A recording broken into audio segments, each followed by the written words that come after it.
Hi everyone, we're live. Just before I make the introduction, we're going to wait a couple more seconds for more people to join us.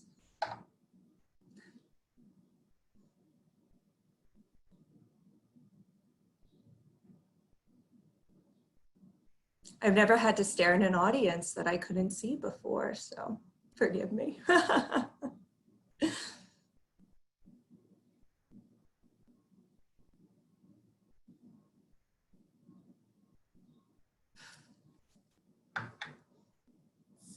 6:01. I think we'll get started then. Welcome and welcome back to our second night of the ASLA New York 2020 Design Awards. I'm Elizabeth Moskalenko, honored to be your New York chapter president. My thoughts continue to be with you and your families at this difficult time. I am extremely fortunate to collaborate with an incredible board and dedicated committees to support our members during the pandemic, and especially in our capacities as landscape architects to address systemic racism, equitable design, and how we shape just spaces. We invite you to participate in the conversation on how to ever evolve the ASLA New York chapter. Please reach out to myself and Diane Sferrazza-Katz to become involved or offer ideas. I would like to take this special opportunity to recognize our landscape architecture students, our recent grads, and our emerging professionals. You are the future of our profession and organization, and we are continuously inspired by you. To the many watching tonight, please consider these extremely talented individuals in potential internships or future work. There is a loss of opportunity this year facing our students, and it comes from my own heart and personal experience to not see another missed generation.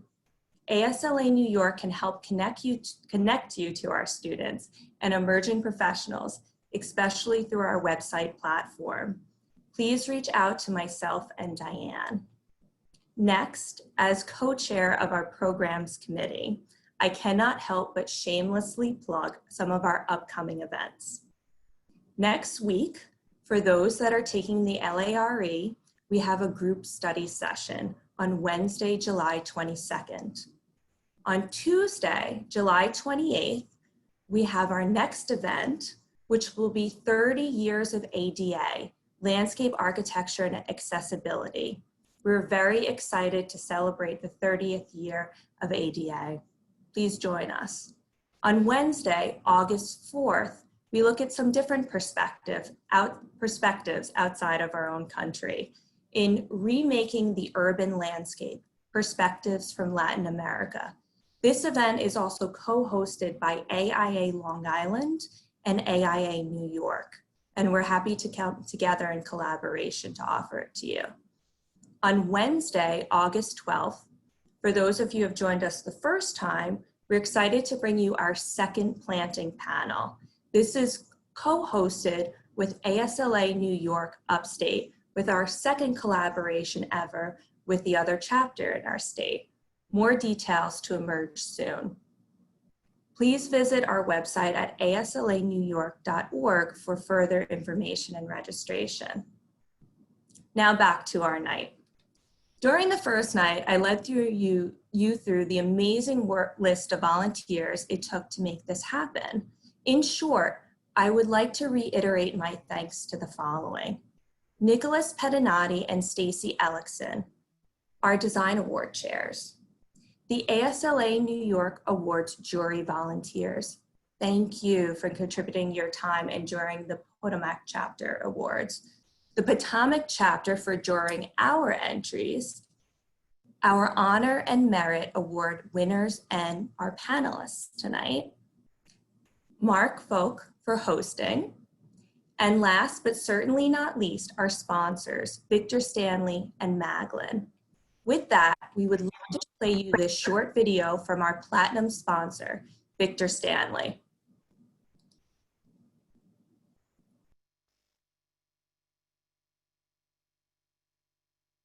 Good evening, everyone. We hope you're staying safe and braving COVID-19 as best you can. We are so honored to once again sponsor the New York ASLA Design Awards and thrilled to celebrate all of the award recipients with you. Congratulations. Normally, we would use this time to share a story and give a book.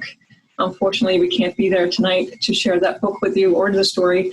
So I thought instead I'd share the top 3 books that I've listened to while driving to and from one of our factories to check in on things during the shutdown.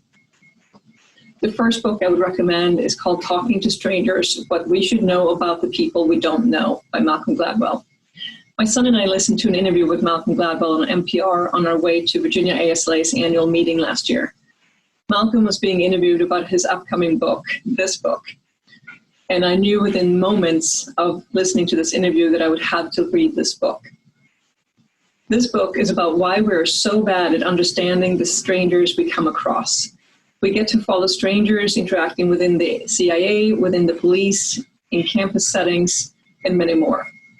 The book explains the strategies we use to translate the words and actions of others, how we try to make sense of it all of that information, and why we so often misinterpret all of the signals.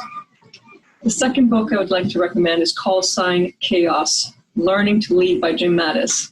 This is a book I jumped on after watching an interview with Mattis on CNN. The book covers many areas, including a fabulous history of recent decades of American military conflict and action, but also decision-making from a leadership point of view. The book is full of leadership advice, phenomenal stories, and quotes. The third and last book that I would like to share and recommend is Spying on the South, An Odyssey Across American Divide by Tony Horvich. I can't remember how I came across this book, but I do remember savoring every moment of my drive while listening to it. Everyone who is attending this certainly knows Frederick Law Olmsted's impact on landscape architecture in this country. But what everyone may not know is that before practicing landscape architecture, Olmsted was a spy for the Union, spying for the South by traveling by rail, waterways, donkey, and more from Appalachia to Texas. Olmsted would report his findings by submitting his discoveries as a journalist to the New York Times. And in 2016, author Tony Horvich retraces Olmsted travels and compare Olmsted's findings with his own. So, as we're slowly reopening as a nation, I hope that we have inspired you to listen to a book or two during your commute. Congratulations again to all of the award recipients, and please stay safe out there. Thank you, Emma. We truly appreciate your support of our chapter. Personally, I've always been grateful for the book recommendations, and I'm glad that you just gave us 3 to look forward to. Just a quick reminder, following the presentation tonight, we will have a Q&A session. Please send over your questions through the Q&A button at the bottom of your screen. We look forward to hearing from you.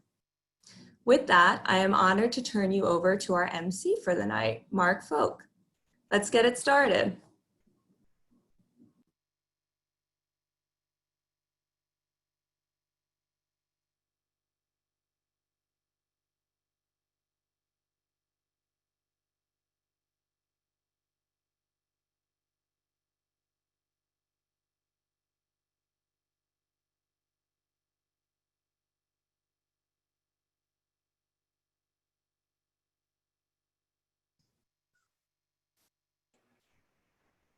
Thank you, Liz. Good evening. Welcome to the second of 2 nights of virtual presentations of the 2020 ASLA New York Chapter Design Awards. We're glad to have you back if you joined us on Tuesday evening for the first of the 11 award winners. I'm Mark Folk, past National President of ASLA and Deputy Commissioner and Chief Operating Officer of New York City Parks. I'm pleased to serve as your MC for the 4th year.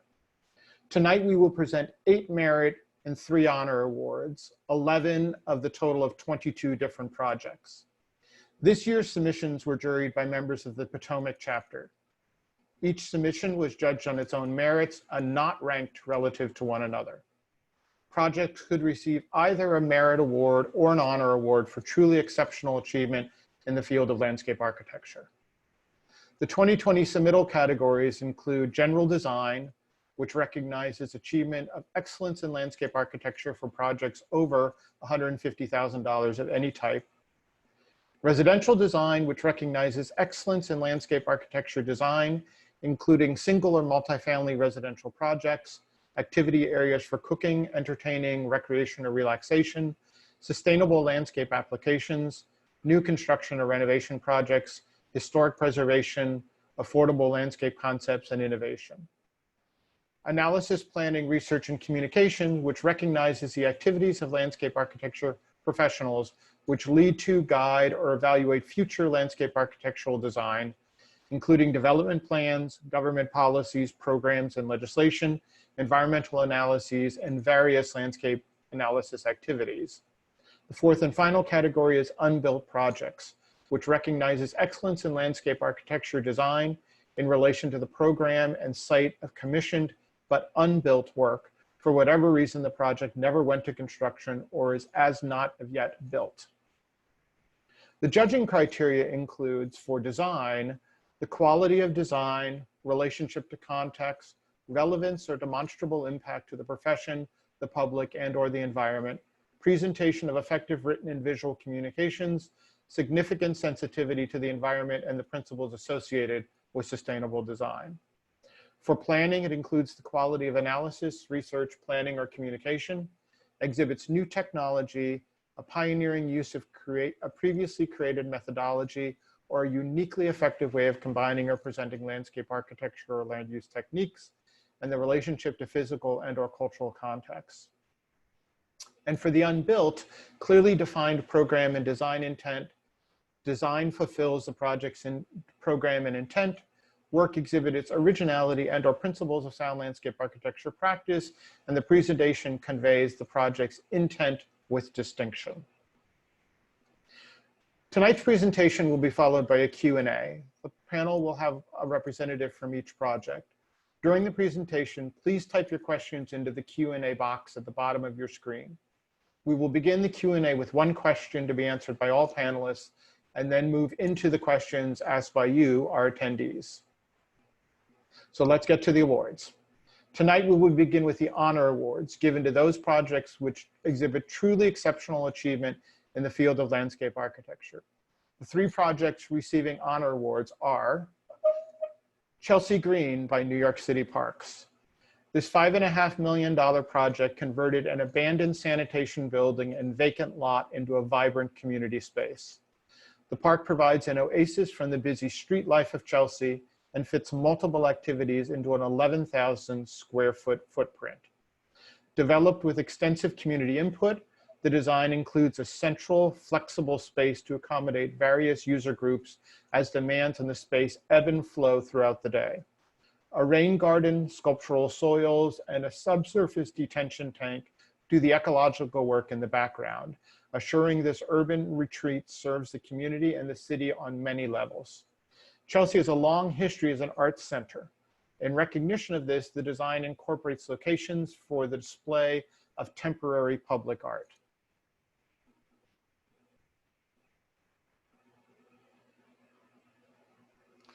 The next award is presented to the Peabody Essex Museum Gallery by Nbwla.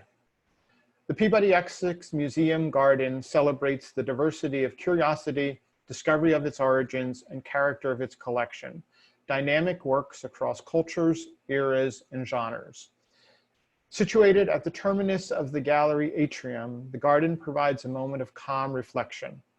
A fundamental design goal was to create a sense of the unexpected and a moment of respite from the museum's interior, emphasizing sensorial rather than a cognitive experience using the sound of flowing water, movement of plants, and variety in material textures.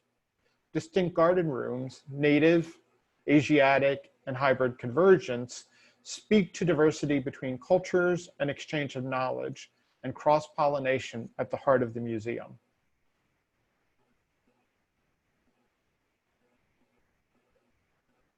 The next awardee is Southwest Park by Starr Whitehouse.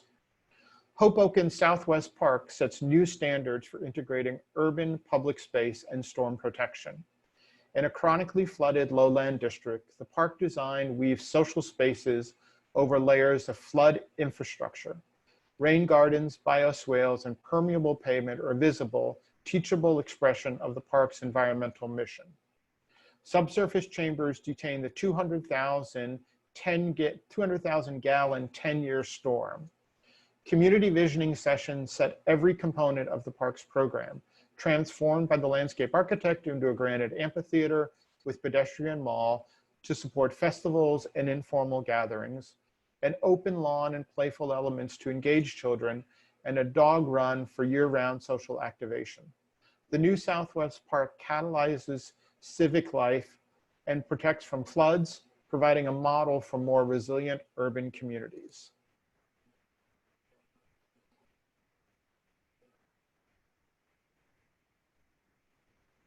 The following projects were awarded the Merit Award, recognizing exceptional work in landscape architecture. The first Merit Award goes to the Albany Skyway by Stantec. The Albany Skyway is an initiative to reclaim an underutilized highway overpass for the cultural, economic, recreational, and ecological benefit of the city. In the 1960s, the construction of Interstate 787 elevated highway system cut off access from Albany's neighborhoods to the Hudson River. The highway became a physical and economic barrier to surrounding neighborhoods. The Skyway reimagines a highway off-ramp as an iconic connection and park, reuniting downtown with its waterfront. This new ecological destination will serve as a park that is inviting, engaging, and accessible. It creates missing links to the region's expansive trail network, providing leisure activities for all to enjoy. The design demonstrates a technically complex implementation achievement and creative adaptation of single-use transportation infrastructure for public benefit.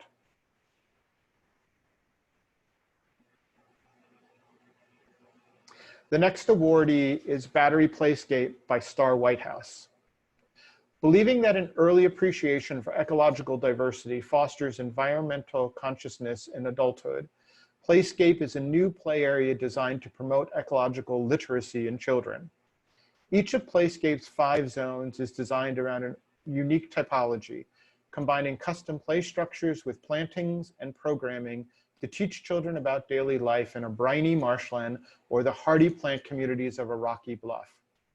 Interwoven with the ecological story is a second narrative about the realities of climate change and the necessities of environmental stewardship. Impermeable paving visually directs surface runoff to verdant rain gardens crisscrossed by footbridges, integrating environmental management practices into the very heart of the play experience.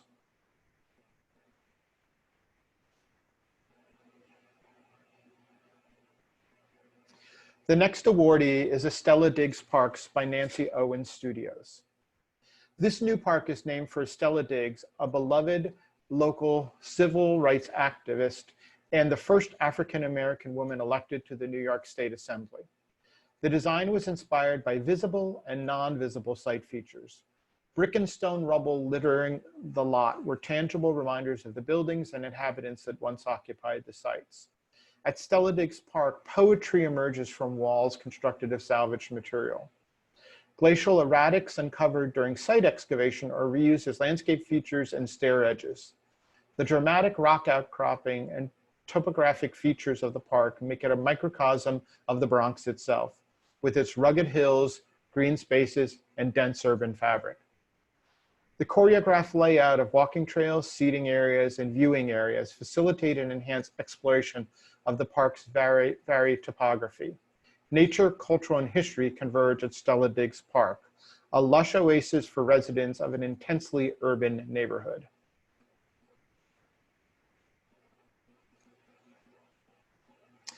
The next Merit Award goes to Plaza Life Revisited by SWA Balzly.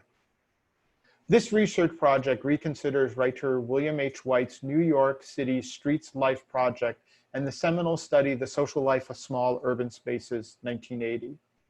It seeks to understand how types of new public spaces have changed some 40 years after the book and companion film, what has changed in how people use public realm spaces, and what makes well-used spaces. The project looked at 10 recent plazas in Manhattan by 10 different designers.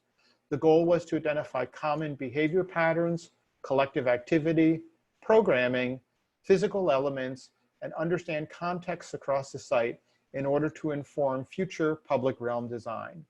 Finding and methods were published in a field guide to life in urban plazas. The next merit award is presented to Public Square by James Corner Field Operations. Public Square is at the historic and geographic center of downtown Cleveland. Its revitalization as a renewed civic core and public commons is the culmination of a multi-year process to reinvigorate the downtown and reposition Cleveland as one of the Midwest's premier places to live and work.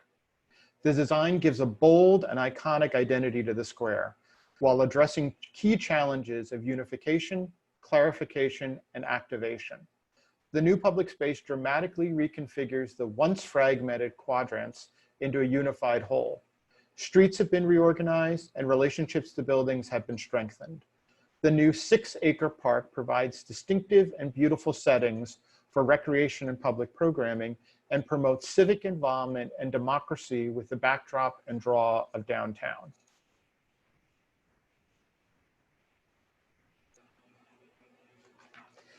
The next merit award is presented to Riverfront Retreat by Renee Byers Landscape Architecture. The landscape architect transformed the property by engineering multi-level terraces linking formerly disjointed spaces from both upper and lower floors of the home and creating garden zones that readily accommodate large gatherings, yet are intimate enough for quiet contemplation. The design solution marries ecological restoration strategies with classic design principles of proportion and scale, progress and movement. Every element and plant is weighed against criteria for improving water quality and mitigating flooding. Sinuous drifts of mostly native plants blanket perimeter rain gardens, then envelop family gathering spaces. Garden rooms within the resilient landscape enhance the house architecture, welcome pollinators, and forge visual and physical connections to the river.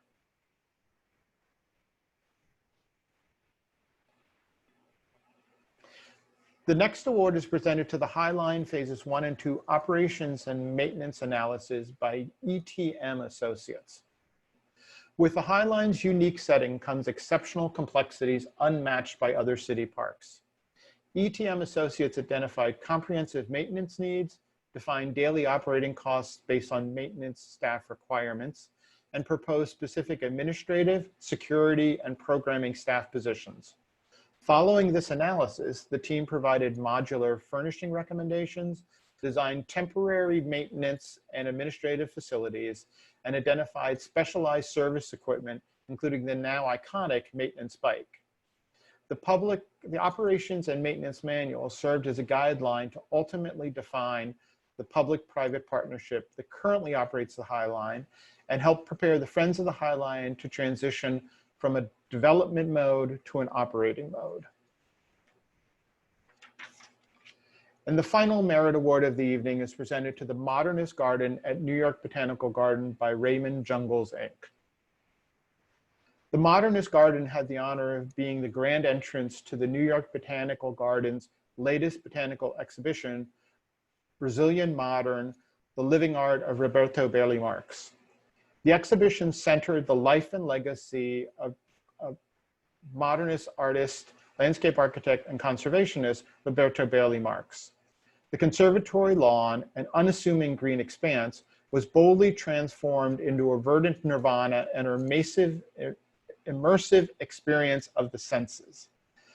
The 25,000 square foot modernist garden with over 50 species of predominantly tropical plants displayed the exuberance of Brazilian modern through the lens of Raymond Jungles' unrelenting admiration for Bailey Marx.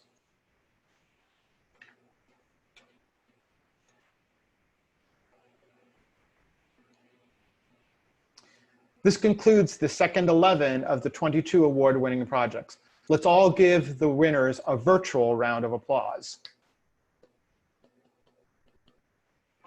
Thank you for allowing me to MC tonight's presentations. I look forward to seeing everyone in person at next year's awards. Now it's my pleasure to turn the presentation back to Nick for the Q&A. Thank you. Thank you so much, Mark. I really appreciate it. And again, I also want to extend my congratulations to all our award winners tonight.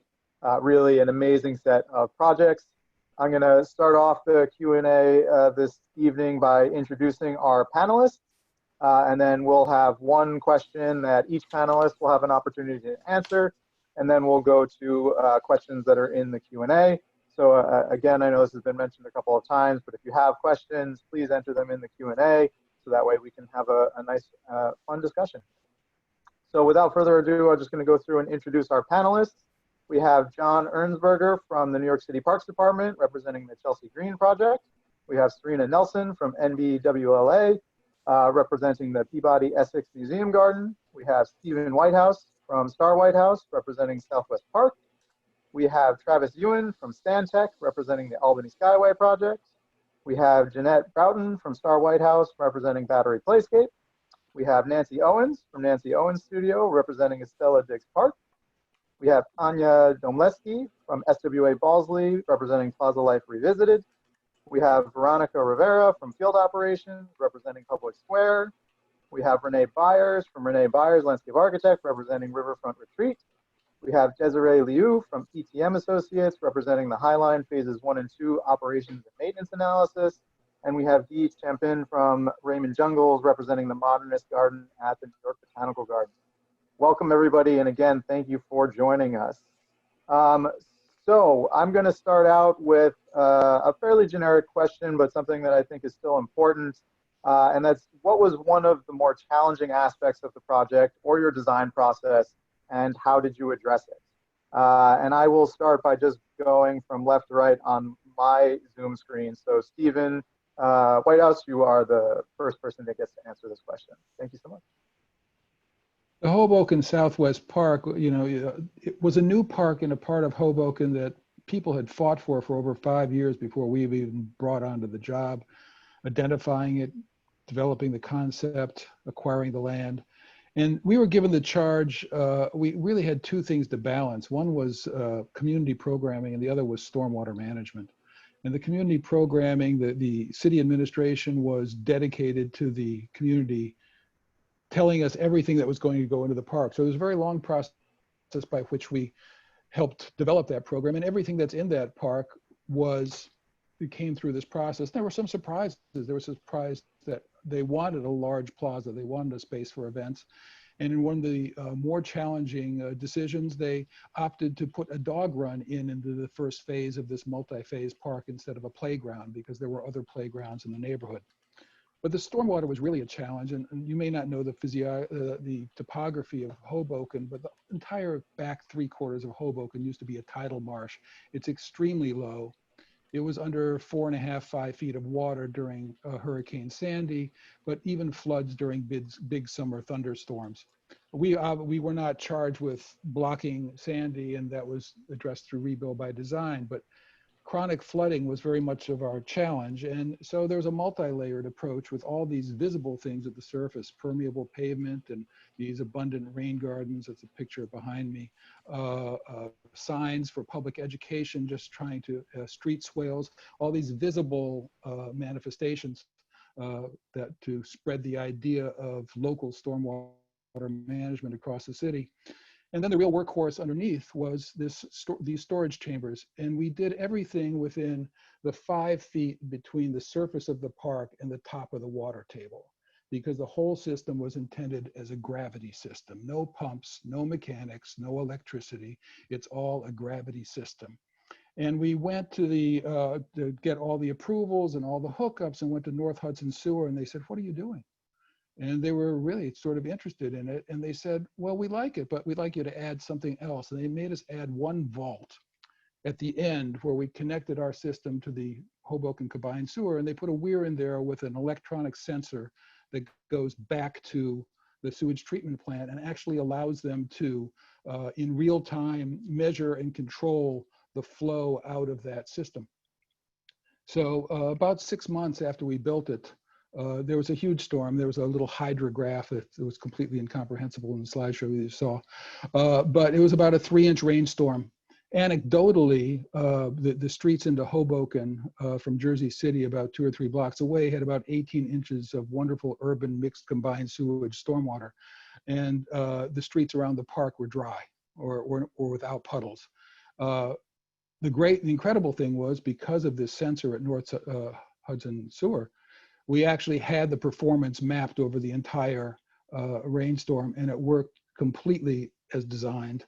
And honestly, you know, you work and work and you want to see this stuff happen, and then it works, you know. And it was just like an incredible moment that at the end of all this, the system did work as intended.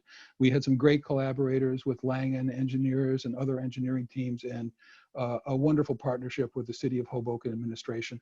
And it was a long, hard slog, but it's an active space, and it's out there, and it's working for the community and for the stormwater. Thanks.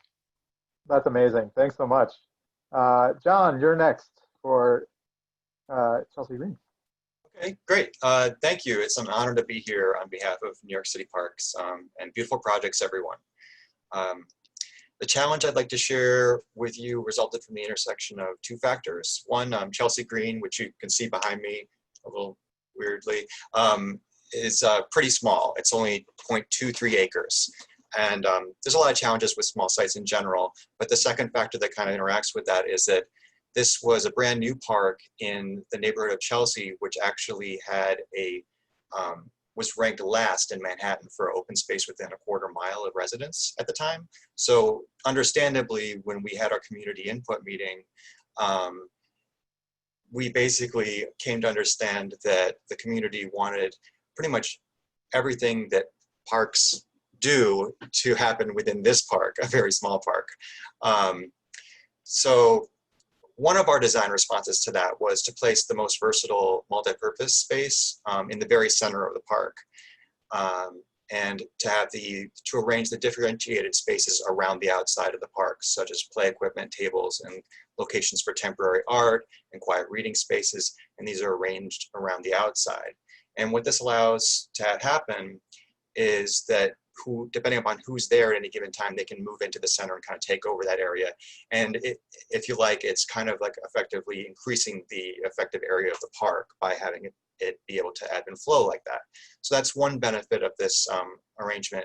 But the other, maybe less intuitive one I'd like to just highlight is some of you may be familiar with New York City Parks initiative to do parks without borders, to blend the boundary between the streetscape and parks.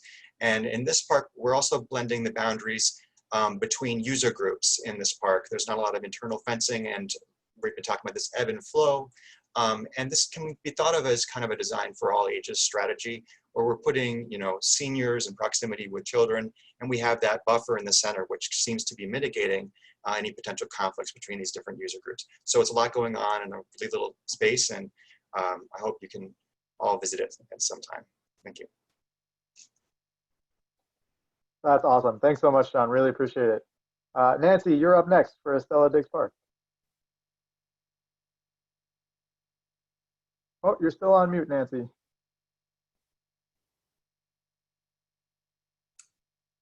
Thank you. There you go. Perfect. So one challenge, I don't have one challenge, I have a couple. This was a vacant lot, and there was a 35-foot elevation change in less than 1 acre. And there was not a lot of money, and so the project was phased. The first phase was completed in 2011, the second in 2013. So we had to plan ahead with infrastructure, and we had 35-foot, this change was a challenge. And when you add a new park to a city park system, I found that was the biggest, scariest challenge, because this neighborhood doesn't have a lot of parks, and it's a new park, and you don't have a lot of money.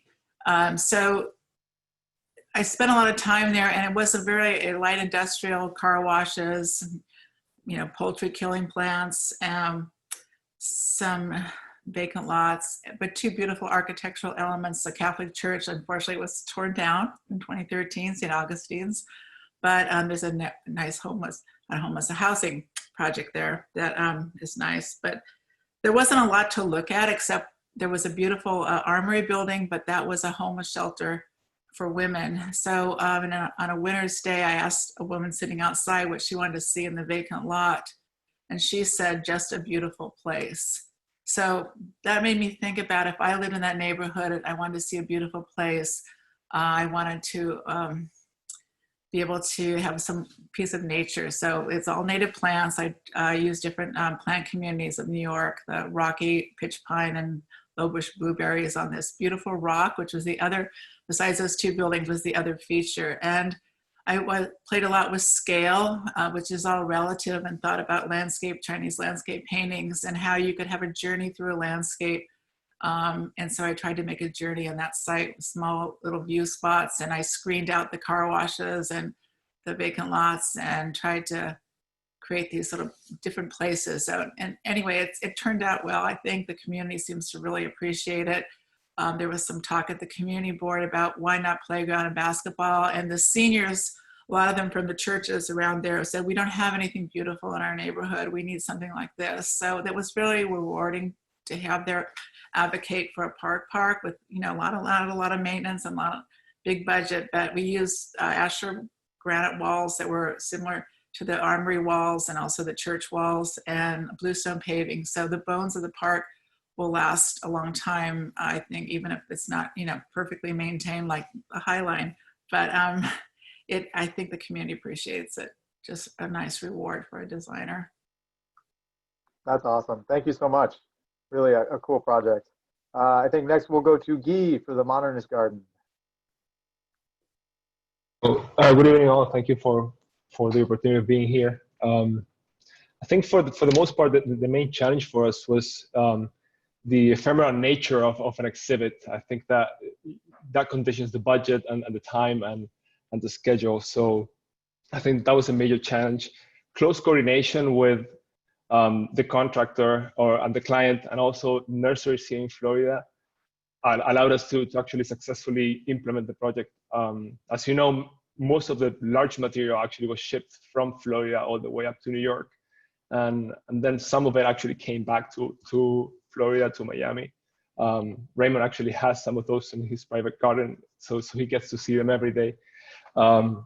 So I think, yeah, that was the major challenge for us. I think that we're pretty thankful having the opportunity of participating in this project. It's a success. That's awesome. It was really a beautiful exhibit. I'm very upset that I missed it, but the pictures are pretty cool. So they're really nice photos available. So yeah. Okay, so next I think we will go to Veronica from field operations, excuse me, for our public square. Hi everyone. I think a challenge that we all confront as landscape architects is that we tend to work with derelict sites, right? May it be physical, but also psychological. So I think the way we address it, not only for Cleveland Public Square, but for many of our projects, is to have a clear narrative, a framework that can kind of sustain the evolution of a project, the value engineering, the city approval process, all of the things that we all know we need to kind of meander as to get a project built. Specifically for Public Square, another tool that I think helped a lot was having visualizations and 3D models that helped with the efforts of raising money, of sitting down with the construction team and being able to discuss in detail, like, this is what I need you to be really precise on, and this is where you have a little bit more flexibility. So I think that was the second tool that we used the most. But most importantly, and I think what distinguishes, in my experience, Public Square from any of the other projects in my career, and I don't know if I'll be as lucky moving forward, was the team. The client, Noah Romanoff and Land Studio, was amazing. Like raising the amount of monies that they raised for Cleveland Public Square is astonishing.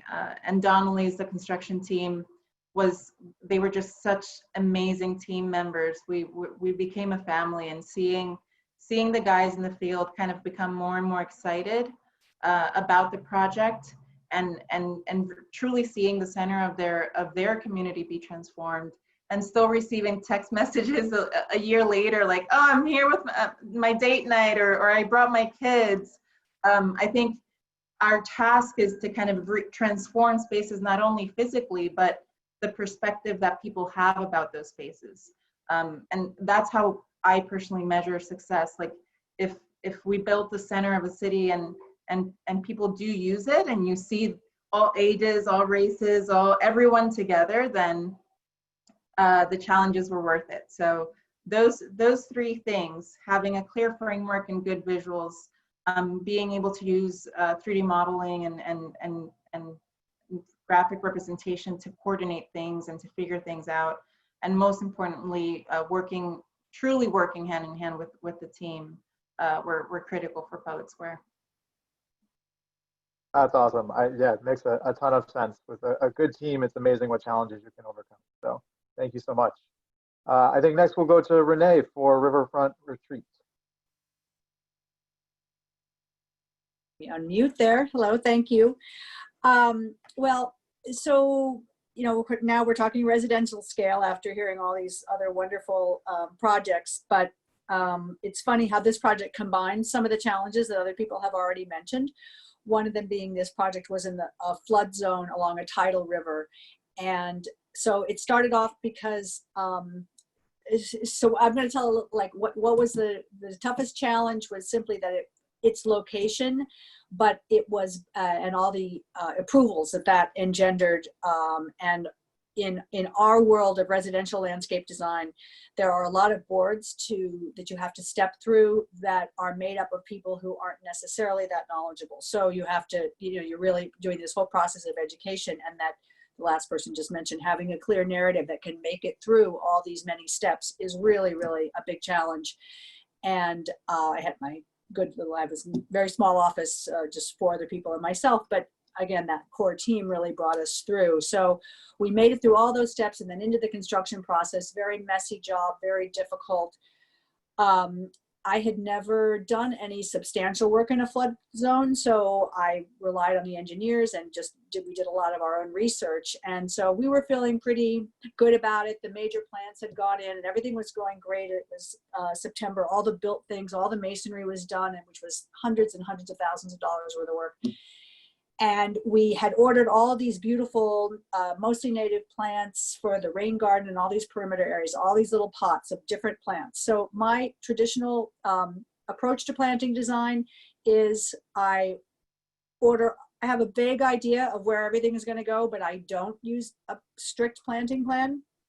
So the team and I, we went out, we placed every single pot. I don't know how many thousands it was. It took us, you know, really a long day, all 5 of us. And then we would go upstairs and look down and go, okay, there's a drift of that. Oh, move these over. It was just perfect. We left it. Guys were going to come the next day, put everything in. That night, there was a huge storm that coincided with the high tide. The tidal river went up over the seawall, and we didn't lose too many plants. Maybe 50 just kind of floated down the river and out to the Long Island Sound. And the rest were all tipped over every which way. I mean, I came back the next day and it was just like, oh my gosh. And so we had to do it all again. But, you know, it took like 2 days this time because we wanted to get it back to what we had. Anyway, so it's just kind of those little serendipitous things that, but a wonderful team and a wonderful client. But I am now, a believer in the power of nature, and it was enormous. But it also, as the other gentleman said about his park in the flood zone, everything withstood it. I mean, they were salt tolerant. We did add gypsum on a few cases just to make sure that we could get the plants to all survive. But these rain gardens really, really work. And I had never seen it with my own eyes or done such a project on that scale. So I was thrilled and very lucky, but a bit of a slog.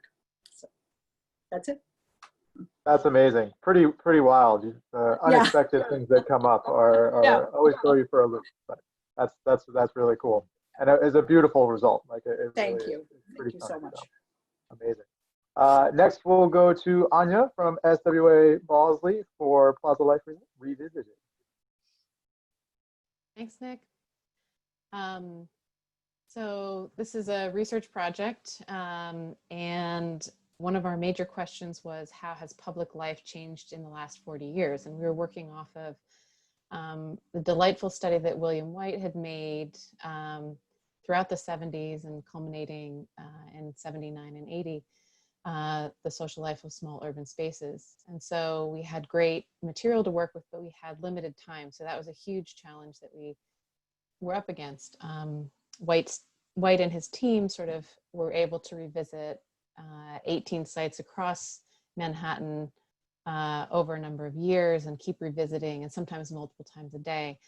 And we wanted to be a little bit more rigorous and be able to be a little bit more objective and consistent across the sites. So we took 10 sites and looked at them at the same time throughout 2 weeks over 2 years.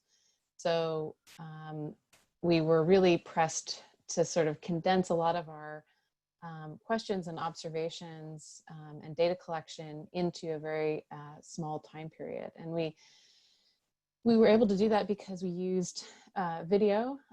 So we were able to kind of go back and review that over time. And we used a machine learning algorithm that was customized over a long time to get the result that we wanted and get it anonymous and get it to identify people and to get the right depth of field and all of that. But that kind of helped us shortcut the time constraint.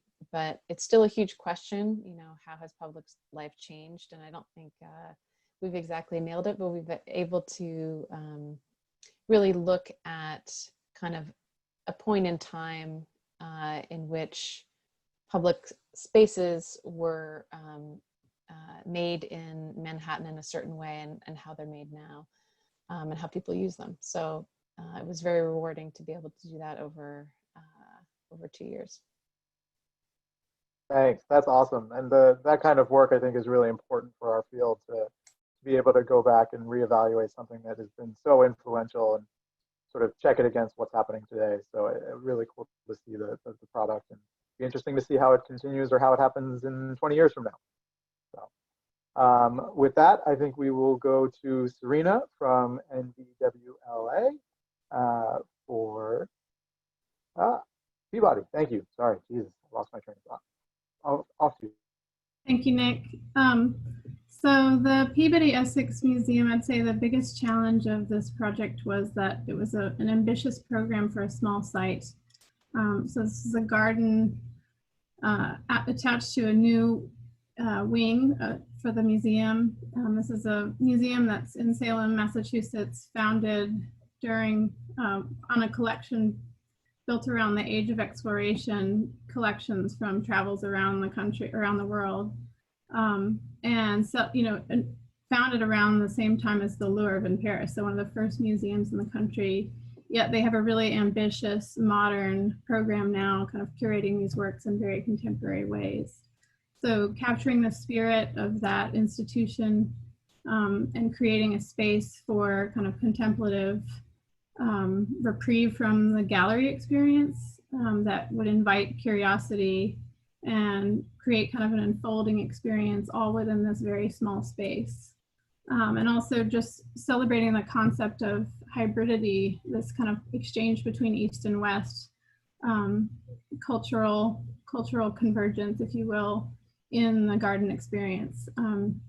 So the way we went about that, we came up with the idea of these 3 garden rooms that you come first into a native garden, second is a hybrid garden, and then the third is an Asiatic room. And we used curvilinear geometry kind of as a universal form throughout that spoke to kind of biomorphic forms, cultural forms in some of the Asian gardens that were Chinese gardens that were reference points for the museum, and also just forms found in nature and hydrology. We spoke a lot to the symbolism of water being the means by which the travel happened and collections were brought to America and kind of that early settlement history, but also using it as a, you know, reflective oral element. So several really prominent water features. There's a 12-foot high, 6-foot wide cascade feature the sound of which greets you when you first walk into the native garden. And that itself was a challenge just in terms of the detailing. The patterning of that feature is like a topographic relief that was derived from the ocean current patterns around the Cape of Good Hope. So there was a lot of kind of message packed into the design. The central water feature, we call it convergence fountain, with two source basins at either end that converge in a central trough with seating surrounding it, symbolizing this kind of cultural hybridity again. And then the plant palette, of course, in each room corresponding to that symbolism. And I think the biggest success and evidence that we've had that kind of the lessons and the ambitious message is getting there and being heard and now being disseminated was going to some of the opening events and just listening to the conversations among people talking about the meaning behind the features. And just that's become a part of the way they tell their story. So that's been powerful. Thank you. Thank you. Thank you so much. It's a truly beautiful piece. Like really, I'm looking forward to hopefully visiting sometime soon when all of the craziness stops and we can go places again. But thanks again. So next we'll have Travis from Stantec talk through the challenges that Albany Skyway faced. Sure, thank you. Nice to see everybody. One of our biggest challenges was in our first public meeting, an older gentleman walked up to us and said, "You can't screw this up. You can't screw this up." And he pointed at us and really, what can you screw up? You're putting a park on a highway overpass. It can only get better, right? So really, the biggest challenge was reaching out to a community that was very skeptical of any type of development. The Arbor Hill community, which is just to the north of our project site, has been historically underserved and marginalized. So really gaining a trust and having a meaningful outreach program that wasn't just one or two meetings. So it was a very robust effort. We spent a lot of time with people, and really, I'll second what Veronica said, is our visuals really sold the project and allowed people to understand what it could be. And just also the technical challenges at Stantec, we're a multidisciplinary firm, so we have structural engineers and civil engineers in-house. So we did a lot of investigation on the feasibility of turning this into a public park. So we studied the loading ratings and where we could put planters, where we could fit trees. And since this was a highway, there's cross slope challenges because of the super elevation of the highway. So trying to solve those ADA issues while staying under the loading requirements served to be a real challenge. And then, you know, the last challenge was, I'll second what I think Nancy Owens said, is really creating a beautiful place for people that that in this particular area of Albany don't necessarily have. Historically, there's 787, which is a spaghetti network of highways, and underneath that is all parking lots and railroads. So people are really cut off from the Hudson River in that section of Albany. So this is an amazing opportunity, once in a lifetime opportunity, I think, for me as a landscape architect to work on something that can have such a community benefit. Thank you. Thank you so much, Travis. That's awesome. And certainly figuring out how to repurpose elevated infrastructure and dealing with those challenges has wide-ranging implications for not just Albany, but for places all over the country. So really a cool project. Next, we'll move on to Janet from Starr Whitehouse for Battery Playscape. Hi, everyone. It's been really inspiring to hear all of the winners' project descriptions, also a little nerve-wracking to have to follow all of them. But I want to say first that I'm really proud to be representing a multidisciplinary team that was led by PKSK Architects, and that we had great partnerships with our client, the Battery Conservancy and the NYC Parks, as we worked on this playground. I would say the biggest challenge was that we had a lot of big ideas that this site, which I wanted to say was small, but then John presented into our playground.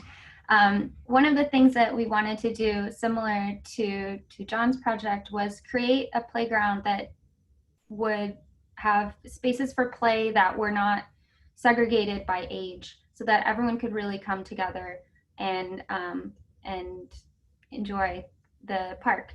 And while we were doing that, we also we were challenged by the Battery Conservancy to create this one-of-a-kind play destination, really, that would serve all the tourists who are coming down to the Battery to go see the Statue of Liberty, to come to the rest of the gorgeous parks, of course, that are in the Battery, but also the growing residential population in the financial district.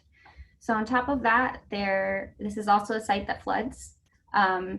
There was an image in the presentation you saw that was this park right after Hurricane Sandy, where it was covered in water. So we had to consider a lot of different things to interweave into this space that also had a lot of subgrade constraints that we had to wrestle with. So this slide structure that you see behind me, we call it the Adventure Bluff.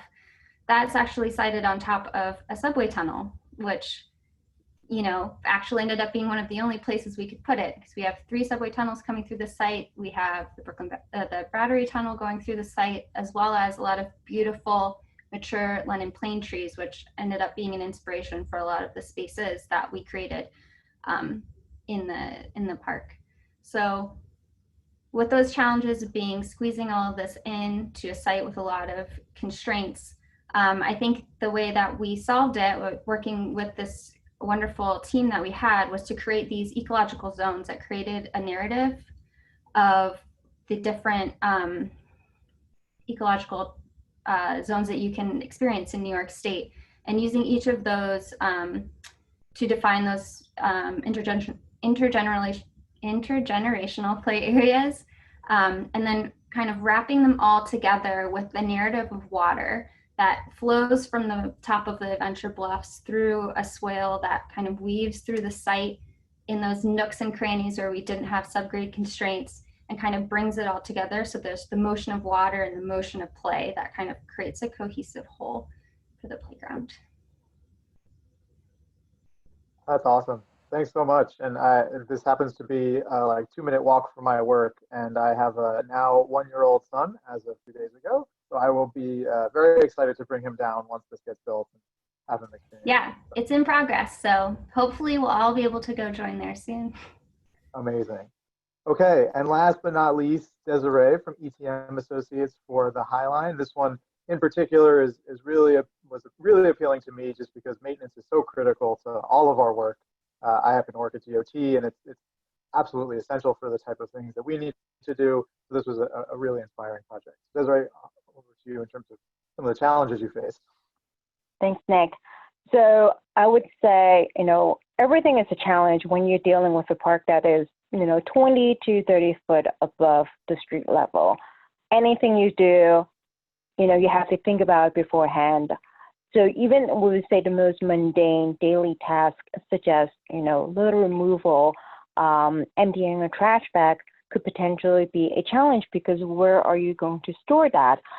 There's really no street corner for you to leave it behind to wait until sanitation to come over and pick it up. And I do want to note that when we were working on section 1 and 2, section 3 was still a piece of private property that was not owned by the city. So we had to consider that section 3 was never going to come online, and there's a possibility that the Highland was going to end at the end of 2, and that's all we're dealing. And even if 3 was supposed to come online, the timeline was indefinite. So we had to consider all the potential maintenance challenges that we are going to have by surfacing a park that is simply 20 to 30 feet above the street level. And I would say one of the things that, that really kind of jumped out at us, and kind of a story that kind of stuck with me, is that, at the very beginning of the design, the very iconic pure bench that we have up on the Highline, where, it comes from the ground, it curves up, and then it has about a 6-foot extension where you can sit on. Originally, that was supposed to be all concrete. It runs approximately, I believe, 12 foot in length. Could be longer in some of the design, but at the time, the dimension of the elevator was smaller than the pivot bench. So what happens if the pivot bench breaks? And, God forbid, something like that will happen. So what you end up having to do is actually get a permit, shut down the street, bring in a 5-ton crane, and then, remove that old piece and put in a new piece. The reality is that that's never, ever going to get done. So what they will do is they will kill it at the bottom and just call it a day. And so a principal, Tim Marshall, he made the recommendation of, what if we still keep the design, but instead of keeping this first 6 foot where people will be sitting as concrete, what if we do just wood? If we just do regular boards that parks know how to replace, that most people who provide maintenance services know how to replace, and the weight of that is significantly less than 12-foot concrete bench, which I actually ran the calculation. It's a little over 1,000 pounds. So you probably don't want to carry one of those things into the elevator regardless. And that's what it became. We try to figure out and just figure out what could some of the challenges be. It ranges from anywhere between, as I mentioned, how do you deal with the waste? What are the restrictions on vehicles or even access and things like that? Where are you going to put your maintenance facilities? All of those things that, you need to have in place in order to have a complete operations. So I would say that's overall, everything, everything that was done on the Highland was really a challenge, but it was definitely a lot of fun to just, try to figure out what would happen, because there really isn't another park like the Highland, especially, about 10 years ago when it first came online. So it wasn't like we can, just pick up the phone and ask someone, hey, are there lessons that you learned that you can share with us? We couldn't do it, and we just had to, kind of put on our big landscape architect hats on, and then just trying to figure out what can cause a problem, and just really look at it from that perspective. And while we were doing all that, it's to not dump down any of the design that was being proposed. And that's why, we worked with a field operation to just try to come up with a solution that would be manageable, rather than telling them that, hey, this doesn't work, and, just kind of chuck the idea out. Thank you. Again, really amazing work. And it's obviously everybody, I think, is very familiar with the Highline now, but it's nice to hear the detailed thinking that went into the challenges that aren't really visible to your everyday visitor. So that's awesome. Thanks again. So with that, I think we'll head over to Q&A, which unfortunately is blank. I don't know what you all are doing out there in the audience. But I will say that one thing that has been on my mind, and again, I think this is for any of the panelists who are interested, just raise your hand, your actual hand, not the whole like Zoom raise your hand, and you can then unmute yourself and talk. But I'm curious how your firms and practices or your designs are starting to evolve in context of the current pandemic. Obviously on the public side, there's a whole new suite of physical distancing requirements and public health issues. On the private, the residential side, people are spending a whole lot more time at home or going to second homes. Is there more demand? Is there different things being asked? I'm just curious to get a sense from this group where things are headed, or where you think they're headed. And I know, Renee, you said you had to jump pretty close, so I do want to offer it to you first, just in case. You can pass, but Thank you very much. Well, as far as the residential side of things, I will say that, the pandemic is so awful, and we were all shut down for a while. And when it first started, I thought, well, I'm getting older. Maybe this is it. Maybe I just need to wind it down, and then the lid came off, and there is so much demand for private residential work. People are really focusing on making their homes their refuge, whether it's their primary home or their second home. And I think I and some of my colleagues who do the same level of work, and architects too, or focus on residential, we have a little bit of survivor's guilt or something, like, you know, like we didn't really, it feels weird to prosper in this, you know, because of this horrible thing. On the upside of that, the clients tend to be, I mean, the good ones anyway, are so grateful that those that already have, for example, the Riverfront Retreat that we entered here, that is a family with 3 young, you know, sort of young teen children. I mean, they have the 2 fire pits and all these entertaining areas. They just were like, thank you. Like we loved it when you finished it, but now that we've lived here all year, all spring, all summer, they're just really appreciating the spaces. And that's really true of everyone. So we're just scrambling to get the work out as quickly as we can. But, you know, it's up against, though, a lot of supply issues and plant material shortages and all kinds of challenges like that make it difficult. But we're now just kind of back operating in our own physical space. You can't see around here, but I have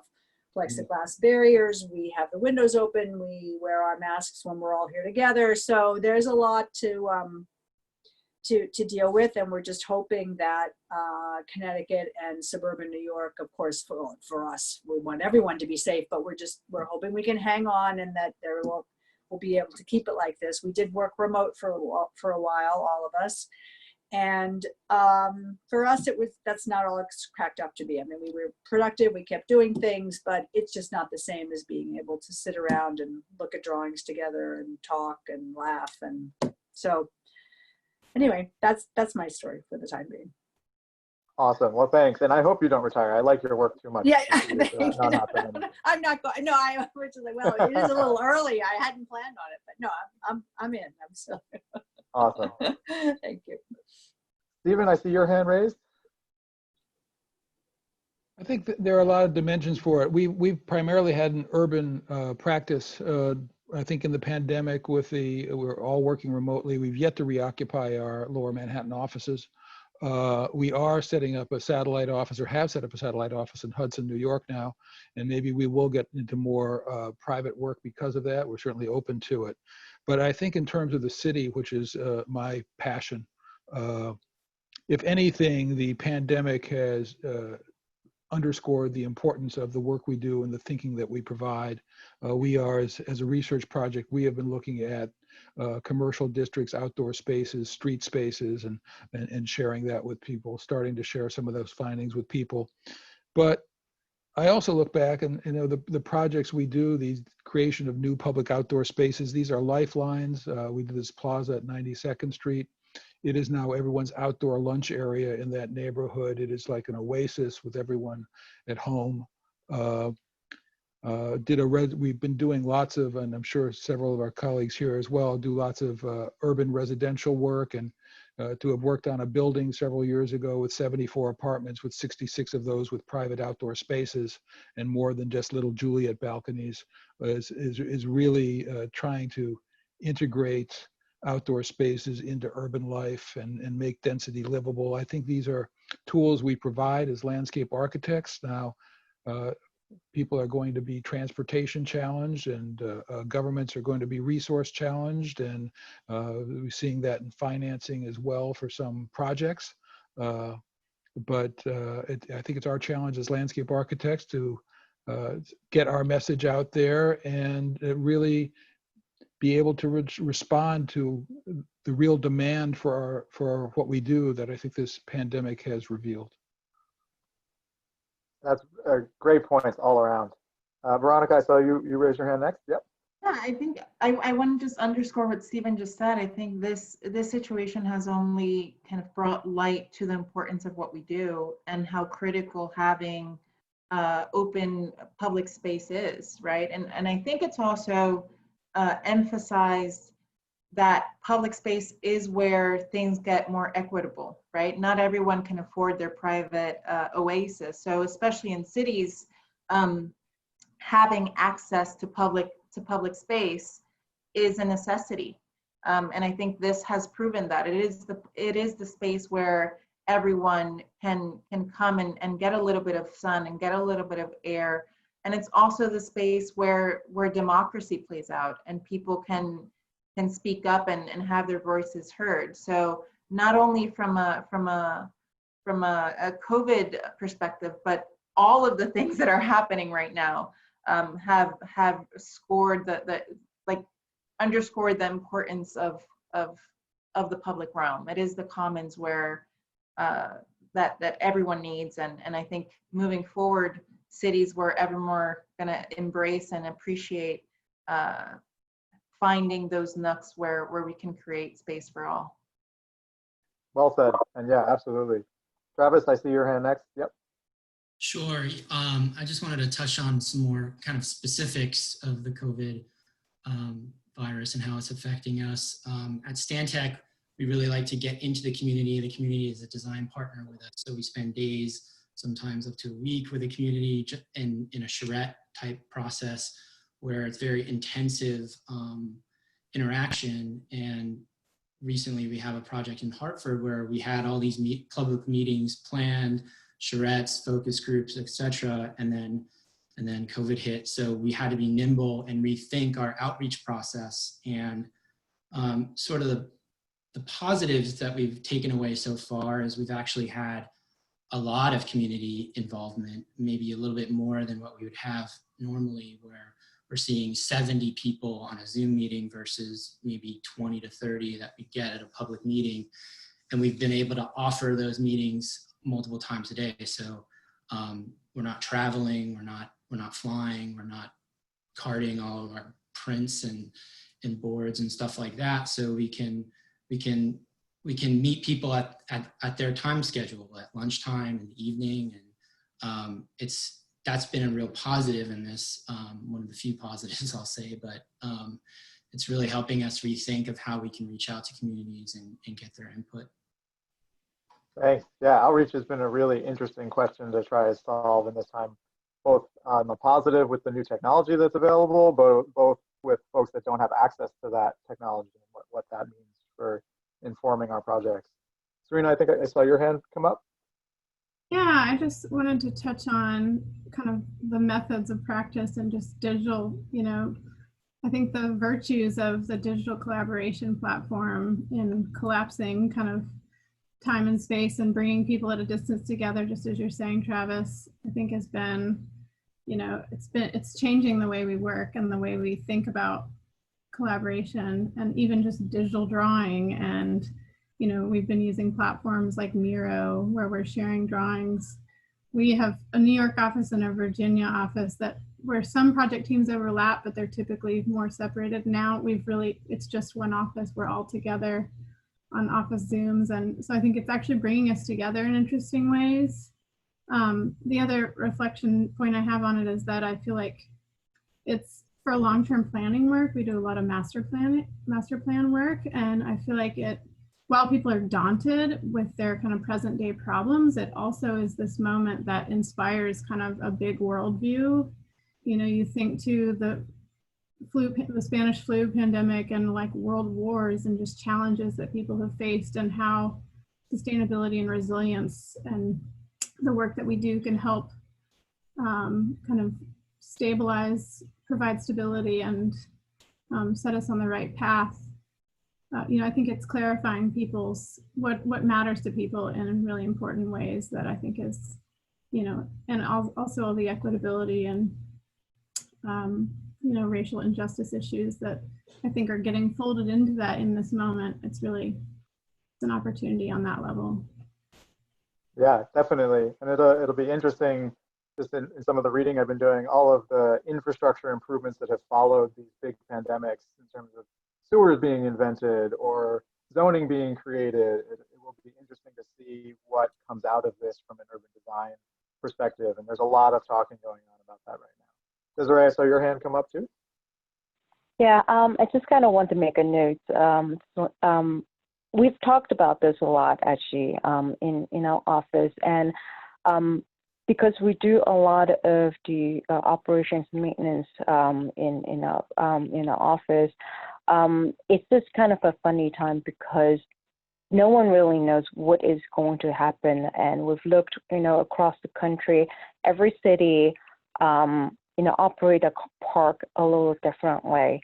From my understanding is, despite the fact that more and more people realize the importance of parks, their budgets are getting cut.